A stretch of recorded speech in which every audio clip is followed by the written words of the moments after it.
I do not think I have done before. Used to doing lives on Facebook, but Facebook doesn't seem to play the game with live stream. So I thought I'd jump on here, take a little bit of time to answer any questions that you guys have when it comes to race fitness, when it comes to nutrition for race day, preparing for rides and races, really anything that you guys are working towards that you'd like some help with, or biggest challenges, biggest roadblocks that you are coming up against. So if you want to post them up in the comments, I've got no idea how the live chat works here, but I'm sure I'll figure it out once someone jumps on and asks a question. I know that you guys on YouTube follow me from different places around the world, so you're going to have different events. For what we've got here in Australia, we've got the Finke Desert Race coming up, we've got Hattard Desert Race coming up, which are in the next, 3 weeks I think until Finke, and then Hattard a couple of weeks or week or two after that. And then later on in the year, we've got the Don River Dash, we've got the Kalgoorlie Desert Race, that's also coming up, and then we've got grassroots hard enduro stuff, we've got ProMX stuff, we've got heaps of racing happening here. So it's awesome. So post up, guys, post up your questions. What can I help you with? If there's one thing that I love, that I enjoy doing, it's answering questions for riders and racers. Like putting the content together is great, but I don't see the impact of that on the other side. People watch it and take it away and then go and use it and put it into action, but I never actually hear about it. Or sometimes I hear about it later and people are like, oh yeah, I've been doing this and doing that, been following you for ages, but I never actually get to chat to you guys. So post up, do not be shy. I love to have a chat. Hey Kyle, hey there from Cape Town, thanks for your videos. No worries, Kyle. Thanks for posting up, and thanks for jumping on. Is there any questions I can help you with, Kyle? I think there's a couple of you on here at the moment. Is there any questions that I can help you guys with? Anything that you'd like to know about, anything that you're working towards, anything that you're having a challenge with that you feel might be helpful to have a chat with me about and go over together. As I said, I enjoy answering questions because there's so much. I think one of the great things about when you work one-on-one with someone, which is what we do with our riders, we work one-on-one, they work with our performance coach, and all of them have a one-on-one call, just one person. It's not a group call. It's not like 50 people on a Zoom call together every week. And I think one of the things that I like about that personally, and the reason that we run it like that, is because there's so much nuance like in things when you're implementing it. Like there's the broad subjects of like, all right, cool, I want to get ready. Okay, do strength work, do this, do that. But then there's all those little tiny things that come up when you're helping someone to implement it. So like some of our guys, like you might be working with a FIFO guy to fly in, fly out for those of you that are overseas. And okay, that's all well and good to be able to map out the training and map out the workouts. But how do you help this person apply it who works away, who has a gym with other people that they need to share equipment with? So it challenges us to be able to come up with different ways to help them, because if you're in a gym where there's like 100 people in the gym and there's only one, say, squat rack, might make it hard to get your workouts done. So what are other exercises that we can use? What are other pieces of equipment that we can use? Same for food. If you're getting food made for you while you're out on site and you're trying to lose weight, that can be difficult. So it's coming up with strategies. All right, what have you got there? What have you actually got in your Bain Marie? What are the things that you've got there? What can we use? What's high calorie? What's low calorie? How much can we have of each? What snacks can we bring up? It's strategizing that stuff, which can only be done, I feel, done well in a one-on-one setting, which is where we're at the moment. So anyway, I'm banging on a little bit, but questions, guys. What have you got? What are you struggling with? Maybe what are you having a challenge with? What races have you got coming up? What can I answer for you that might be helpful going into the second half of this year? This year has gone very quick already. I feel like I was just talking about, oh, the season's kicking off, and now I'm like, well, the season has kicked off. We are partway through the season. So post up, what have you got that I can answer for you? There's only a couple of you on here. So go for it. As I said, don't be shy. Post up a question. What have you got? Nutrition, training, is there a goal that you're working towards? Are you trying to lose weight, gain weight, get fitter on the bike, get stronger? Maybe you're already training and doing a lot of stuff and you're trying to tweak it and get those little 1%ers out of it. Here we go, Kyle. So, do you have any advice regarding really hot weather? I've ridden Roof of Africa last year and the year before. Last year was really tough in the silver class with temperatures in the low 40 degrees. Yeah, so good question, Kyle. Roof of Africa is obviously one of the biggest, or one of the bigger hard enduro events, I'd say, in the world. Definitely for you guys in South Africa. So hot weather. If you can elaborate on that a little bit more, I've got a question for your question. When you say any advice for really hot weather, what's the thing that you struggle with in the hot weather? So is it, do you start cramping up and that's the problem? Do you get fatigued? Do you dehydrate? Do you lose focus? Do you talk me through what you're actually experiencing? Do you just find it challenging just riding in the heat and it doesn't feel comfortable? Talk me through what you're actually experiencing, because there's a whole, that's part of that nuance. Like there's a whole heap of things that we can cover with regards to, like, you know, performing or riding in the heat. But if you can give me what you're struggling with specifically, then I can try and give you specific insight rather than just general info.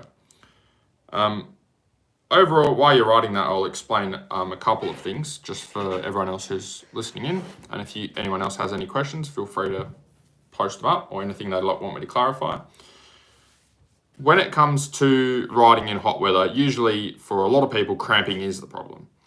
And so with hard enduro, one of the challenging things with hard enduro is you're working very hard on the bike. Like, you're on and off the bike, you're wrestling the bike around through rock gardens or through hill climbs or through different sections, right? So your body is working extremely hard, but there's no wind because generally you're not moving very fast or moving at all. So like with motocross or say like cross country enduro desert racing, it's hard, but you've got all of this wind coming at you to help to cool you down, right? It's like for your bike, like for your motor. When you've got all this wind going through the bike, you can keep the motor cooler. When you've got the motor working 100 miles an hour, 100 kilometers an hour, and there's no air going in, it's very hard to keep that motor running nice and cool. So that's the same for our bodies, is our bodies tend to overheat in hard enduro environments a lot easier, purely just because of what I've just explained. Obviously, you've got all your gear on as well, which doesn't make it any easier for your body to be able to cool itself down. So there's a couple of things that I'd say. There we go, so we've got a bit more clarification. So my biggest thing was a mix between cramps and actually getting to a point where I almost passed out and needed to lie down. There was also many people lying down. Yeah, I bet there was. So, all right, so we'll step it back. We'll go through a few things. So it sounds like here, what the real problem is the cramping. That's the problem. The cramping, and you felt like passing out. So energy and fatigue, which is a problem. So there's a few things that you need to know. First thing is carbohydrates are your main fuel source when you go and ride and race. Okay, carbs. So you have to make sure that your body is full of carbs before you go and race. And then you have to make sure that you're topping it up with carbs as you race to make sure that it doesn't run out. And so carbs are like a sponge in your body. They provide you energy, number one, which is important. But number two, they also help you to be able to retain water. So it's in the name, carbohydrate. Okay, the word hydrate is in the name, carbohydrate, because carbs hold water. So a lot of people think that they just need to drink a lot of water to be able to rehydrate. But the problem is, it's very easy to still put in a lot of water and still be dehydrated. And sometimes it's not to do with the amount of water that you're putting in. Sometimes it's with the absorbing of the water. So generally what I see with our guys, what will happen is they'll go and say ride, and if they're not topping up their carbs properly, or they didn't top up their carbs properly before they go and race, what happens is those carbs run out. So in other words, that sponge from their body that holds onto the water is disappeared. There's no sponge in their body. So the water just goes in one hole and out the other hole. Okay, it's just in, out, in, out, in, out. And it's not actually being absorbed and held onto in the body, which makes it a lot easier to be able to become dehydrated and feel lethargic and have no energy because your body's just depleted. Everything's gone. So how do you overcome that? You want to have complex carbs roughly 4 hours before your race and also the night before. Sweet potatoes, brown rice, quinoa, oats are things that you can have with your normal meal. And they're going to top up your carbs before the ride. Once you get to the ride, you want to use simple carbs, so sugars. So when we're going through the ride, for every hour of riding that you do, you want to have 30 to 50 grams of carbohydrates, okay, simple carbs. So you can use a Powerade. I don't know what you guys have over there in South Africa, but like we got Powerade over here, but it's just like a sports drink, electrolyte drink, carb drink, which you can use, and you can stick that in your Camelback. I find for hard enduro that works really well because you're not riding at high speeds. It's easy enough just to stick your Camelback straw in and hydrate and get your carbs in without using carb gel. If you want though, you can use a carb gel. You just got to make sure you're getting enough carbs in. That's the main thing. It's all well and good to put your sports drink in your pack as well. If you're not drinking it, it's not going to be helpful either. So start off with 30 to 50 grams of carbs for every hour. So our 600 ml, like for us over here, our 600 ml bottle of Powerade is 35 grams of carbs. So if you're doing a 3-hour enduro or 4-hour enduro, you've got to be smashing through 4 bottles of Powerade. That's a lot, right? So that would be the first thing that I'd look at. The second thing I'd look at for cramping is when you're sweating a lot, you're excreting electrolytes. So what electrolytes do is they are responsible for the electrical connection that goes from your brain to your muscles. So when we move, so let's say I'm moving my hands at the moment. My hands are moving because my brain has told my hands to move. My brain is sending the signal to my hands to be able to move. And that's why I can control how the muscles contracting and relaxing, contracting, relaxing. I can do it myself. What happens is when those electrolytes start to run low and depleted, is that electrical connection that controls those contract, relax impulses now are not controlled by me. It just starts doing it on its own. So the best way I have of explaining this is it's like having a dodgy internet connection. It's like using Wi-Fi and having a terrible connection. And some stuff loads up, some stuff doesn't load up. It's like you clicked on something and it's still loading something from before and it's not happening properly. It's not doing what you want it to do. It's not being responsive. That's what excreting electrolytes does. You do that through sweating. When you're sweating a lot, you're going to excrete a lot of electrolytes. And obviously you're not eating while you're riding. So we're not replacing a lot of those electrolytes that are going in. So the way that you can overcome that is using an electrolyte drink, like a Powerade, or you can use like Hydrolyte, or there's different brands. Every country has its own brands. But you can use those to top up your electrolytes.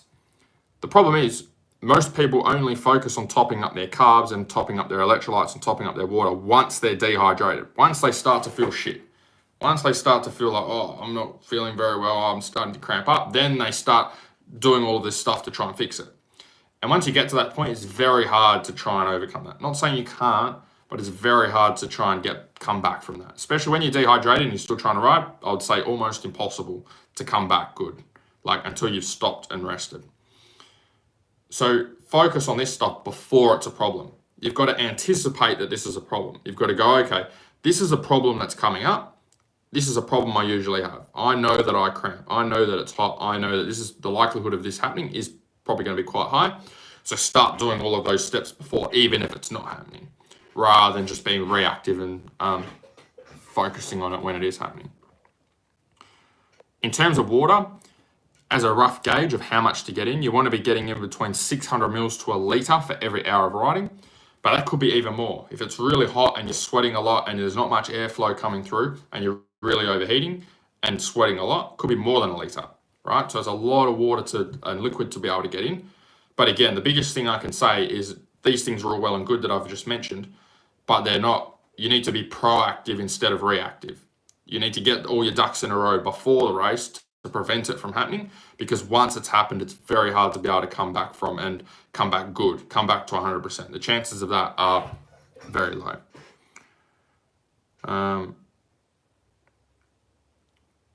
Let me know if that helps, Kyle, or gives you some insight and something to work on. Muppet has said, Hadar Fitness with a question mark. So that's very broad. You probably missed the start of this live, but give me something more specific. So if you're getting ready for Hadar, that's great. But what are you struggling with on the bike? What are you having a challenge with? Is it breathing? Are your legs getting sore? Are you getting arm pump? Are you cramping like Kyle is? Talk me through what the problem is. Kyle said, for sure. Awesome, no problem. No problem at all, Kyle. Making tracks. And definitely the only way to stay ahead with hydration. Correct, is to stay ahead with hydration. Correct.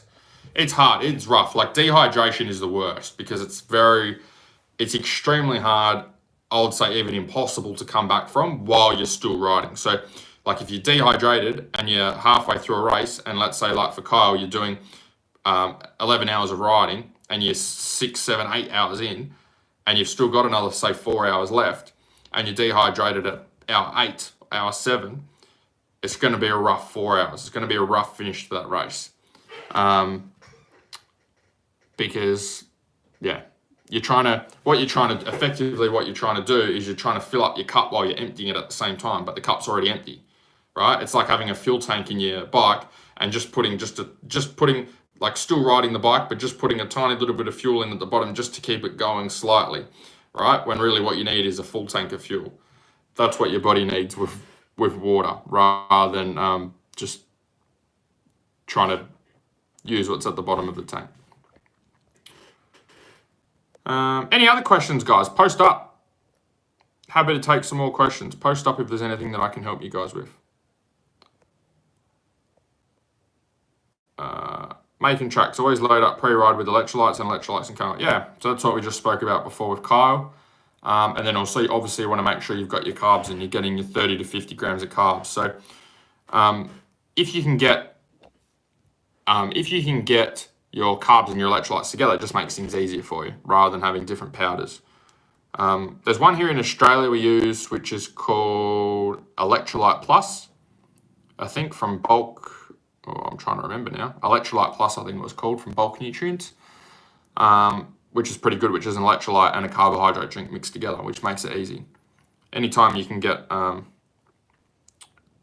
things together, I think it just makes it easier. Muppet.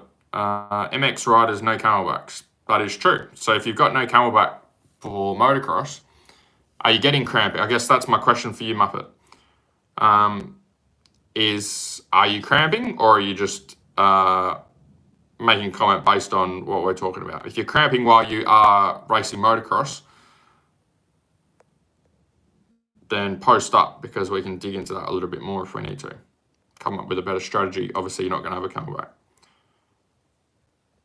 Yep, gels work as well for carbs. You're right. I find for hard enduro, gels don't work as well. Not because, like, carbohydrate-wise, they work well, but the difference is for hard enduro, you're not moving very fast, right? There's a lot of stopping and starting. So you don't want to add extra stopping and starting into your race because you've already got a lot of stopping and starting. So if you have a carb gel or a carb bar, you've got to stop and you've got to have it and you've got to eat it, and then you've got to be able to go again, when really you should be focusing on your racing. Whereas if you use a carb liquid, carb drink, and put it in your pack, you can easily put your straw in and get your carbs in while you're taking a breather or setting up for the next section or waiting behind someone to get through a certain section. So you're going to save yourself a little bit of time. It's the opposite for desert racing guys. Desert racing guys are on the opposite end of the spectrum to hard enduro, right? Because they're riding very, very fast. They're doing no stop starting, apart from when they refuel. So what we do with our desert racing guys is we won't necessarily get them to do the camelback stuff. What we'll get them to do is we'll get them to use the gels. So they'll use the gels when they have their fuel. So we'll get them to, we do it a couple of ways. You can either get them to strap the carb gels to the fuel container. So when they refuel and the guys put the fuel in, they got like 60 seconds of refuel. They can do the carb gel quickly while it's getting refueled and they don't lose any time. Or they can put it in their camelback, because they're probably going to have a camelback anyway, even though they might not drink much from it. Put it in their camelback and then they can rip it out while they're getting refueled. So again, it's like, because you don't want to lose time. Like, nutrition is really, really important for these long events. Don't get me wrong. But at the same time, if there's ways that you can do it without adding time to the race and taking unnecessary stops, then I think that's a better way to do it. So use salt as well. Cool. Yep. You can use like sea salt, Himalayan salt, colored salt. Add it to your mix. Which is the reason we do that is because it's got sodium in there. Sodium is an electrolyte, which is important to replace. So as a rule of thumb, I'm just trying to remember off the top of my head, I think it's like a third of a teaspoon, so the small spoon, third of a teaspoon of salt for every litre of water that you have. That's if you struggle with cramping. If you don't struggle with cramping and you feel fine in the butt, then there's probably not much reason to add it in. Kyle, so what would you recommend for racing when you stop in the pits to fill up the bike? What nutrition hydration is quick and effective to consume before heading out on another lap? Yeah, so probably like what we just spoke about actually, is gels would be the thing that you want to have when you fill up the bike, because liquids you can get in while you're riding. The gels are what you want to have when you are stopping or getting your fuel. So that's where your carb gels will come in. It's just making sure you're getting enough carbs in throughout the day. I just find most people do this sporadically and they don't have a system for it. Your body needs a system. It's like the fuel tank in your bike. If your fuel's getting low, it's low. It needs to be topped up, right?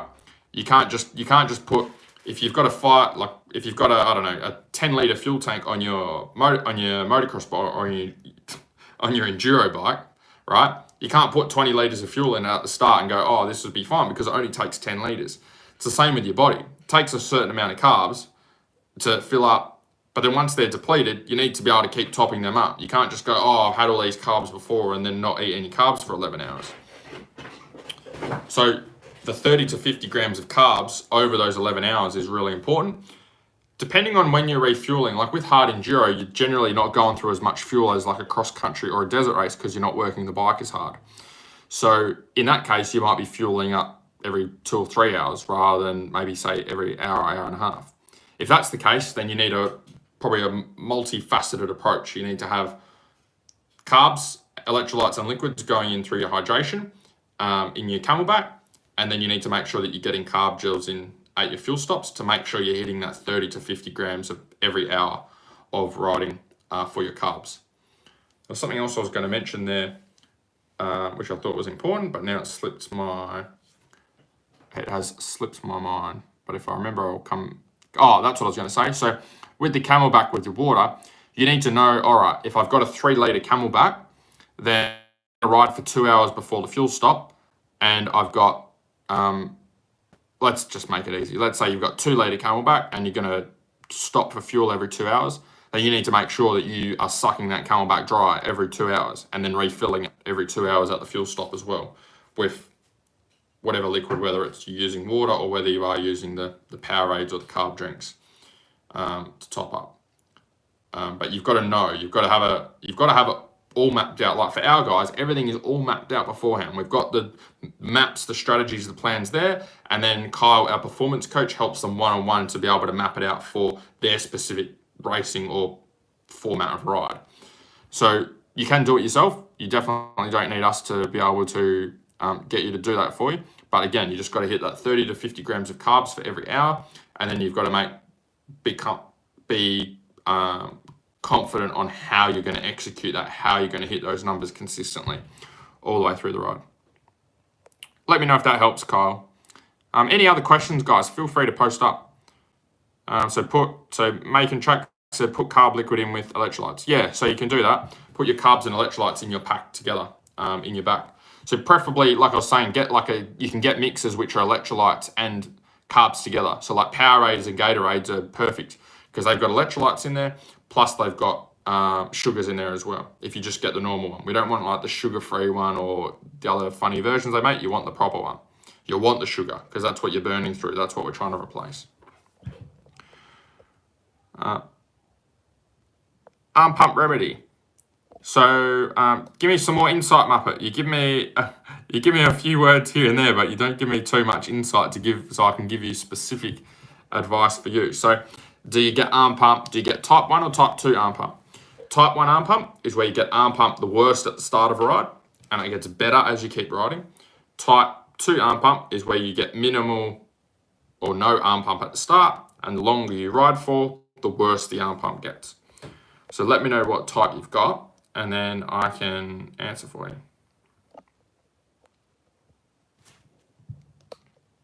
Any other questions, guys? Anything else that you'd like me to answer, feel free to post up and I'll answer them for you. Type 1. Okay, cool. Awesome. So type 1 generally tells us that we've either got a warming up problem, so our muscles are cold and we're not warmed up properly, or number 2, we might not be confident or comfortable in the conditions that we're riding in. So if something gets better as we keep riding, so I'll talk about the warming up side. The reason that the warming up side is important is because cold muscles are weak muscles. Okay, when muscles are cold, they're not very elastic. They're very stiff and very rigid. And what that means is they don't have much strength. So when they lose all of their strength, any movement on the bike at all is going to be too much for them to be able to handle.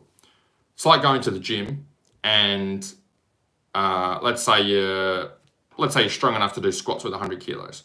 Generally what you do is you go to the gym, you do a warm up, you might do a few reps with the bar, you do a few reps with 40 kilos, a few reps with 60 kilos, a few reps with 80, maybe a rep or two at 90, and then do 100, right?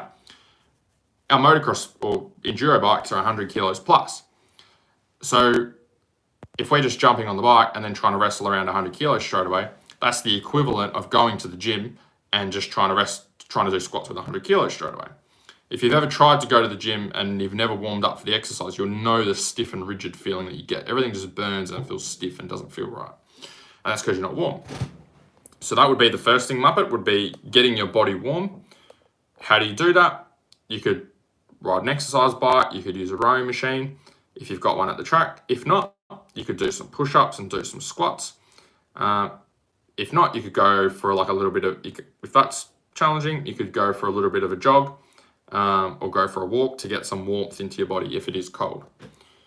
So that's the warming up side. The other side is this, sometimes the conditions are uncomfortable. So what happens is when we ride the bike and we feel uncomfortable in the conditions that we're riding in is, what's going on there? When we are riding the bike and we feel uncomfortable in the conditions we're riding in, we have a death grip on the bike. We ride a lot through while I'm doing a live stream. How rude. We'll chat to her in a sec. Third time lucky. When we are riding in conditions that we feel uncomfortable in, what happens is we have a death grip on the bike. We start to tighten up. Okay. And it's just because we feel unsafe. When we feel unsafe, we tighten up rigid. We're trying to control everything. Whereas when we are comfortable riding the bike or comfortable riding the conditions that we're riding in, we relax a lot more. Okay, we flow, we feel smoother on the bike because we're comfortable with what the bike's going to do and how it's going to react. We're not trying to control everything. We're trying to let the bike do what it wants to do. So often what will happen is riders will get out to the track and they'll go and ride and they just don't feel comfortable on the bike straight away. So you need to be able to, number one, get more comfortable in the conditions, or maybe you are getting comfortable. Like if it's at a race where you aren't able to get bike time on that specific track, so like let's say hard enduro, then the warming up piece is what I would focus on. If you can ride the bike around in the pits or somewhere else to get yourself warm on the bike and get comfortable, that's going to help a lot. Otherwise, you want to try and ramp up the intensity like that as you ride. Don't just get out onto the track and go 100% straight away. Warm up, exactly like you would in the gym. I did the same thing. Like I would warm up in the gym and always do the right stuff when it came to training, and then I'd get to the motocross track and I'd just get out there and go flat out from the start. All right, no warm up, no preparation, no stretching. I'd sit in the car for half an hour to an hour as we got to the track, and then get out there and try and wrestle around a 100-kilo motorbike straight from the start without any preparation. Right, so it's just preparing your body the same way you would in the gym. Let me know if that helps at all. Lenny, good to hear from you. What's the best way to come back from a major injury? That is a great question. Best way to come back from a major injury. So, first of all, and this is for everyone else. So for everyone else, we've done a bit of work with Lenny. So to make this relevant for everyone and then to come back, we'll circle him back to you, Lenny. When you have an injury, the best way to tackle an injury when it comes to training and fitness is simply not stopping, right? So when I was racing, I had 3 broken arms. I had 1 broken arm from racing where I got landed on by a bike.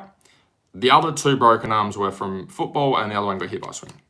Anyway, they were all like during racing time, during racing seasons. So what I would do is I'd be like, oh no, I've got a broken arm. I can't go swimming. I can't go to the gym.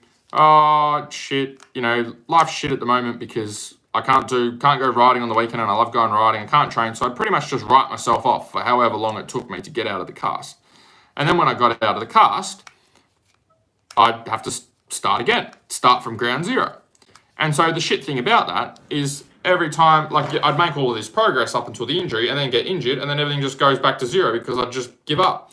And then I'd have to try and rebuild again. So if it took me 3 months, let's say, to recover from an injury, and I went all the way down here, it takes me another 3 months just to get back to where I was before. So 6 months of the year, I've moved nowhere, haven't made any progress.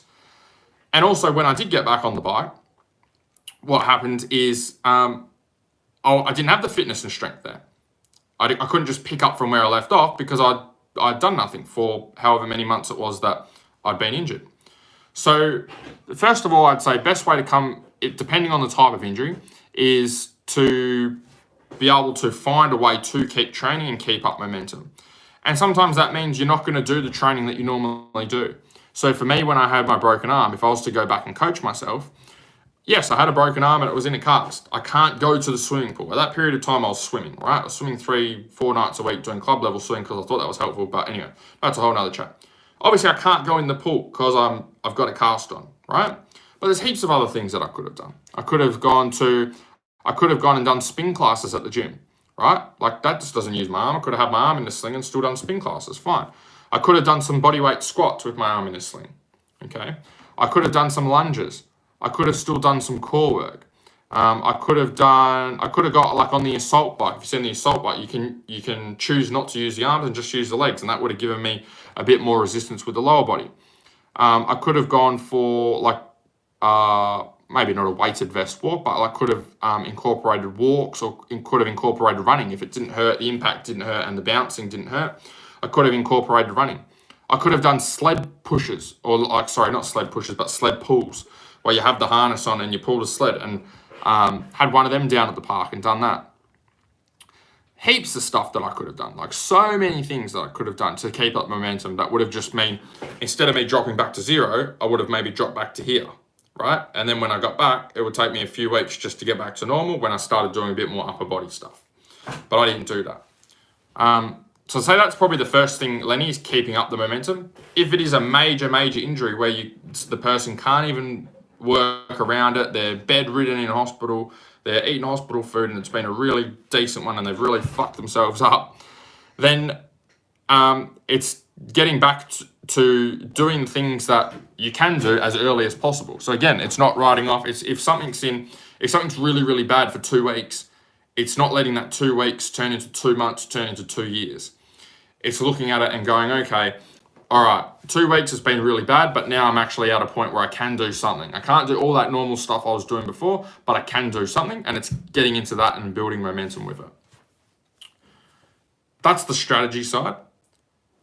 On top of that, to make that strategy stuff easier, mindset-wise, you have to have something to work towards. You have to have a goal.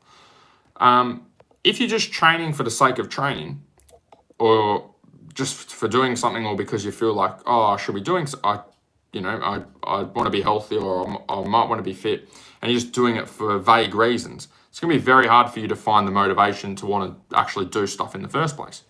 You've got to have a goal of what you want to achieve and what you want to get back to, or what you want to do. So if you want to race, then cool. All right, cool, sweet. Like I've had this big injury, I've not had a good time with it, but great. But I want to get back to riding again. Okay, cool. So maybe that's your first goal, is like to get back to just getting on the bike. Or maybe it's like, hey, I want to go and do Fink, or I want to do Haddo, or I want to do a race. Maybe it's not racing related at all.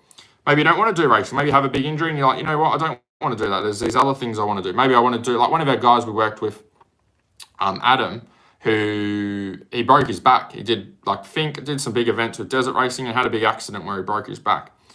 And so he didn't ride for a bit, and because he was obviously recovering from that and plenty of time in hospital and couldn't move and all the rest of it.